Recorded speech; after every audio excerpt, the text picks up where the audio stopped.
Yanmar 3000 needed a new steering wheel. 3-jaw puller.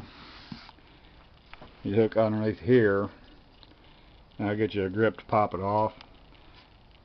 Old steering wheel, new steering wheel didn't have the threaded holes for a true steering wheel puller, so you gotta use a 3-jaw. I already had it off. Not a whole lot of video taking steering wheel off, not much to it. Anyway, took it back off, it popped right off. Put the new one on. It came from Hoye Tractor parts. Yanmars have two kind of steering wheels. Straight cut splined. This is a taper cut with keyway.